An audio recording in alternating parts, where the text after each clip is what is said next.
وہ تاجر ہے، بغداد سے اس کا تعلق ہے، تجارت کرتا ہے. کسی عقل مند نے اس کو مشورہ دیا، بصرہ سے تعلق تھا. کسی نے اس کو کہا تم یہاں کہاں چھوٹے سے شہر میں تجارت کر رہے ہو، جاؤ بغداد جا کر تجارت کرو. اچھا کیا کروں؟ نصرانی ہے، کیا کروں؟ اپنا تمام اموال بیچ دو اور بغداد چلے جاؤ. کسی عقل مند نے مشورہ دیا، اس نے بھی ایکسپٹ کر لیا. راستے میں جا رہا ہے تو ڈاکو آگے تمام اموال اس کا چھین کے لے گئے. اب اس کے پاس نہ مال ہے تجارت کے لیے، نہ کوئی نام ہے تجارت کا، چونکہ اس کو بغداد میں تو کوئی نہیں جانتا. اپنی روز کی روٹی کھانے کا محتاج ہے. کیا کرے؟ اب دیکھتا ہے جہاں کوئی اس کو کھانے کو چیز مل جاتی ہے وہ کھا لیتا ہے. راستے میں دیکھتا ہے کہ ایک کاروان ہے کہ جو جا رہا ہے کہیں زیارت کے لیے.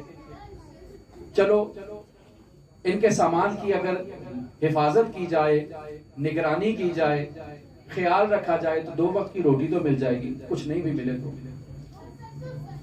یہ کاروان حسینی ہے، حسین ابن علی کی زیارت کے لیے کربلا جا رہا ہے.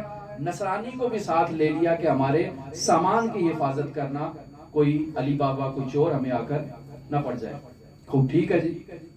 اب وہ تمام کاروان حسین ابن علی کے حرم میں پہنچ گیا، زیارت میں مصروف ہے، اور اس کو سامان پر بٹھا دیا، حفاظت کرو. رات کا وقت ہے، یہ سو گیا.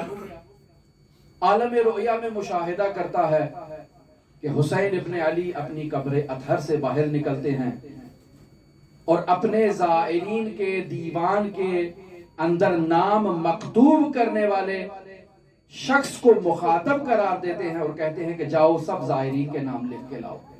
سب کے نام لکھ کے لاتا ہے. کہا نہیں لسٹ ابھی ناقص ہے، جاؤ پھر لکھ کے لاؤ.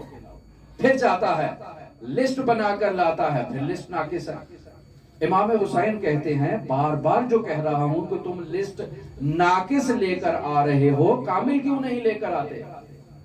کہا مولا لسٹ کامل ہے، سوائے اس نصرانی کے میں نے ہر بندے کو شمار کیا ہے. کہا اسے کیوں شمار نہیں کیا؟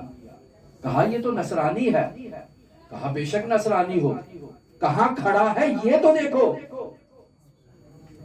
اب جب نصرانی اس رؤیا کو مشاہدہ کرتا ہے تو بیدار ہو جاتا ہے. زار و قطار گریہ و زاری میں مصروف ہے کہ کاروان والے آتے ہیں، پوچھتے ہیں بتاؤ کیا ماجرا ہے، کیوں رو رہے ہو؟